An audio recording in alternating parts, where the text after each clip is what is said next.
fucking Hitler movie. I don't want to talk about Hitler. Dude's an asshole. Believe it or not, I'm walking on air. I never thought I could feel so free. Flying away on a wing and a prayer. Who could it be? Believe it or not, it's just me.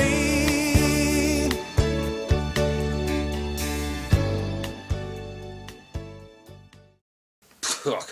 What's the point in watching this 1942 propaganda film when I know that it isn't gonna have Ward Bond shooting down a German plane with a Tommy gun? Straighten her out, kid!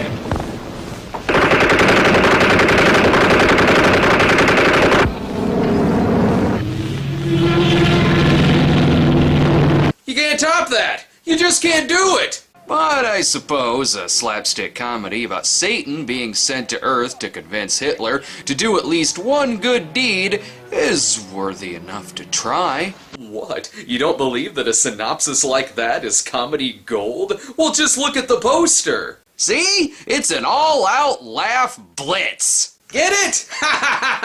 Ain't that fucking appropriate? What were your other choices? It's a Holocaust comedy! Or it puts both the S's in slapstick! Actually, that last one isn't too bad. God, this movie sure is on a hot streak so far. Give it a second and Melanie Laurent's face is gonna start haunting the screen. Admittedly, though, it is impressive that they got Herman Gehrig to appear under a pseudonym, and I'm not exactly sure what's going on in the background, but from what I gather, Hitler is a bobblehead, and he has to face off against one of the aliens from Santa Claus Conquers the Martians. I have faith that this movie should be in good shape, since the producer really does put the try in Tryon. What's this? This is not a fairy story because it begins and ends in... Oh, let me finish that sentence for you. Genocide! Oh, looky here. Guest director Leni Riefenstahl. And principal director, nobody. Actually, that's not true. The movie is from the director of Stagecoach, the 1966 remake starring Red Buttons. Oops, sorry, it's speech time. I will lie! I will cheat! I will steal! Damn, if only all of his speeches were in English, we would have known what he was talking about the entire time. Why don't you go ahead and make him sound like a mafia guy while you're at it? The Nazis will by force inherit the earth! This footage is being watched over by the boards of hell on the one day they aren't watching TLC. And you know what they're saying up on Earth? They're saying that hell has no fury like the Fuhrer. Oh, who the hell ever said it like that? Time to go wake up the devil who mainly hangs out in his office, marked the devil himself. They had better get their work done quick so they can get back to working on voter suppression. The gist here is that Hell's board of directors has put the devil on notice and they want to replace him with Hitler. I've had my name on that door for hundreds of years. I've done big things. This Hitler is just a flash in the pan. Oh, yeah, sure. A flash in the pan. Whatever. Tell that to Poland. Hitler is a fake, a spectacular maniac we've let run away with himself. But he can be had. He's got a soft spot somewhere, an Achilles heel. Yeah, he does. Just try seducing him with his niece. The devil makes a deal so he can keep his position as the devil, which you'd think would be a given anyway since he is labeled as the devil himself. Only if he is able to convince Hitler to do something good. Give me 48 hours on Earth with that little Schicklgruber and I'll prove to you that no one can replace the devil himself. Schicklgruber? The last name of Hitler's ancestors? Oh, I get it, because it sounds like you're calling him a little shit. Got it. Wait, what was going on in that dissolve there? Is the Board of Hell made up of Nazis? I realize that it's hell and all, but even calling Satan's henchmen Nazis is a low blow. You're so close. Just toss an electric appliance in the tub and all of this will be over with. Or at least scorch his balls. No chance for you! You boiled his Schweinkunt. The hell is Satan doing? Don't we all wish we could just take a cyanide capsule and vanish ourselves from a bad movie? Julius! Get me out! Get me out! Would you like me to also wash your dick for you, mein Führer? The devil is causing a series of very slapsticky routines here, and those in the room should be a little more shocked as they're witnessing evidence of the paranormal. Oh, not with the feet, Julius! That somebody but is nobody is making me get it. Julius! Well, while you're in that position, might as well fuck the shit out of you. No time for that. He has to put on his towel and do the little boots dance. Who are you? I'm your new valet, Dolph. Dolph? Dolph! Someone needs to apologize to the Lundgren family immediately. I listened to your broadcast just now and I enjoyed it very much. Yeah? That order you issued sending the whole town of Königsberg to a concentration camp. Yeah? Oh boy, get that laugh track ready. This is gonna be a doozy. It seems a little drastic, doesn't it? No. In Königsberg, there is a traitor. Good work, Hitler. The devil is calling you an asshole. And he's also bringing up concentration camps in a zany comedy. Have you ever been in a concentration camp? Don't answer that question. I'm not acting as your lawyer. I just don't want to see where this scene is going. Oh, they are terrible places, ain't it? Yes, they're pretty bad. Thank you, Satan, for uttering the biggest fucking understatement I've ever heard in my life. Even Hutton Gibson would say, duh. Each time I see those people, they are getting thinner and thinner and wobbling about on the feet weak. And their cheeks is all thin and they die with starving. My God, this movie's almost as funny as 2.5 Men. There's only one direction this madcap comedy romp can go from here, and it's straight to the firing range. And which of you is wrong? I liquidate with shooting. If I were you, Louis, I wouldn't make any plans for dinner. Because you're gonna be assassinated. Unfortunately, they couldn't get Curly Howard or Coleman Francis to take up the Mussolini role, so we got this guy. Mussolini! Bonito! Il Duce! Because he's Italian, you know. Oh, wait, who's this? Oh, no, me no junior, please. Me honorable sukiyaki. What about one Japan? Thank you.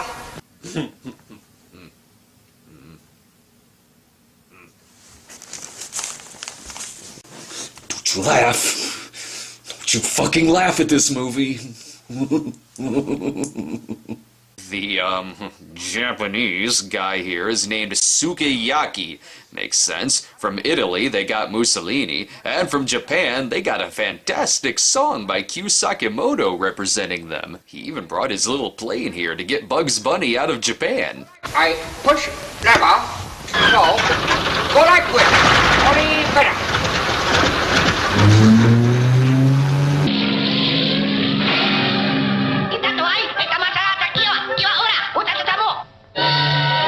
I think the premise here is that they're supposed to remind us of the Three Stooges, what with the shtick here being very vaudevillian and very physical. But if I want that, I'll just watch the Three Stooges episode where Moe did play Hitler. Although I don't remember him getting a propeller shoved up the ass and then walking around all funny because he, you know, got a propeller shoved up his ass. Maybe the plane was being controlled by a dying number Johnny 5. If this take on Mussolini were any sillier, he'd be having tea with Maggie Smith. Maybe you all should just ask yourselves, what would Chaplin do? Then we go up to the army! Get me down! Get me down! Yeah, but Chaplin would do it better. Why don't somebody do something? Oh, so he's dead now? I knew the movie was short, but not that short. Oh, he's fine. Of course he is. My God, it is true. The Money Pit is still hilarious, even starring Hitler. He's a traitor! Shoot him! But in the book it says... Come along, you Satan! Oh, you said you were gonna kill him earlier. I'm not buying it. From now on, you will be my star at Faisal. What was that? Louis. God damn! This movie is so dark that if they were to film the events outside of the frame, it's pretty gruesome. But the stars say that you should do a good deed today. At 3 o'clock, I'll be photographed kissing the dear little babies. Little baby? Yeah, the little babies of the generals I execute tomorrow. Harsh, yes, but not as bad as this.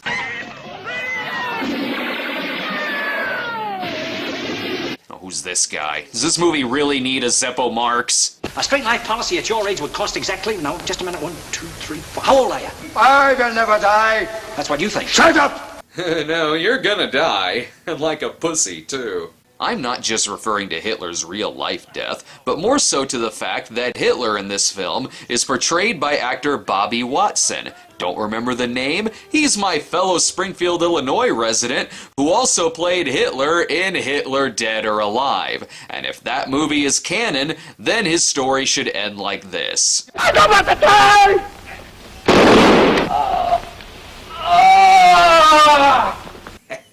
And then Ward Bond pissed on his corpse. Dodgers? Why, them bums, they haven't got a chance. I suppose the Giants have. Pitches, sister, they got all the pitches. Ha ha, that bunch of underslung dodos. Quiet! Are they done talking about sports yet? Go back to talking about concentration camps. Zeppo here is an insurance salesman who tries to sell life insurance to Hitler, probably because he keeps falling over shit. And without water! Dude probably goes through about 12 sprained ankles a day. Sucks to be slapstick Hitler. And when the devil thinks that Hitler has done a good deed by buying life insurance for poor children, it turns out... Yeah, I want that insurance policy, all right, but I don't want it on my life. I want it on that Sukiyaki, that Japanese friend of mine. When he's dead, I put monuments and statues of me on every street corner in the world. Yeah, sure, why not? Just replace one stereotype with the other. The devil has to go back up to the surface to finish his assignment, but not so fast. Well, I guess I'll have to take another powder. Not right now. We've just received an extra large shipment of Japs. Japs? Well, Oh, 1940s, you and your Jap tossing. When Mussolini and Sukiyaki get word of the life insurance policies, they each decide to take out their own policies on the other tyrants. Me would like to take out policy on my good friend Mussolini. I'm sorry, don't you mean Mussolini? So the following set piece has all three of the men trying to kill each other, and it's very convenient that each of them only slept a couple doors down from each other. I couldn't sleep too. That's nice. Yeah.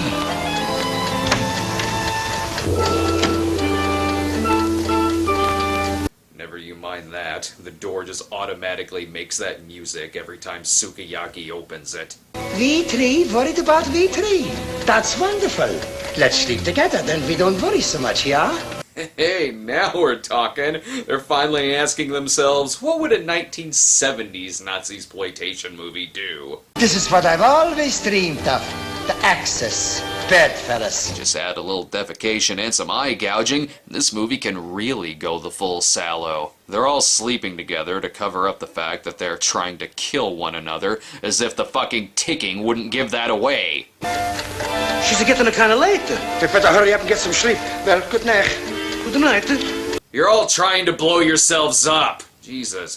Forget Hitler. Why would anyone want to save any of their brains? You were thirsty now, Mr. Hit? No, I was, maybe I was smoking in my sleep. Sleep is German for sleep. One thing I've noticed too is that this movie has very long comic pieces, yet does not really know how to end any of them. Something random happens and it just dissolves away. I am naked. Get me my nightie.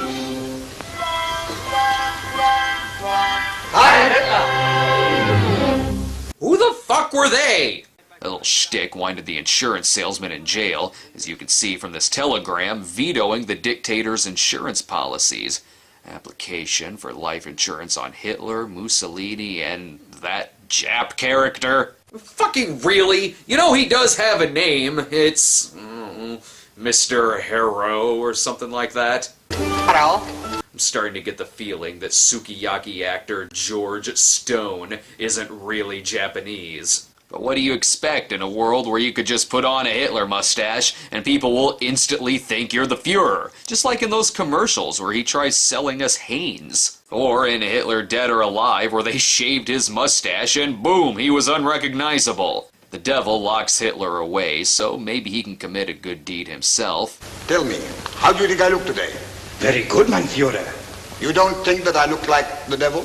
Is it common knowledge what the devil looks like? To me, you just look like Craig T. Nelson in a toothbrush stash. It is nice that they worked in Hitler's artistic past, which in this movie means that Hitler just liked to paint whole walls a solid color. Schnitzelbaum, am I the happy painter man? Yeah, I am the painter man. Have I got my pot to paint? Yeah, I have my pot to paint. And 5, 4, 3, 2, 1. Yeah, I have my... Oh man, that movie Max was terrible. There were no paint buckets that fell on Hitler's head. Nor were there any temper tantrums causing Hitler to go slap happy for 5 minutes. Well, he didn't hurt anyone, but he managed to slap a good dozen mosquitoes off of them. One of Hitler's guards sees the devil dressed like Hitler, so naturally they assume the real Hitler is a fake, and...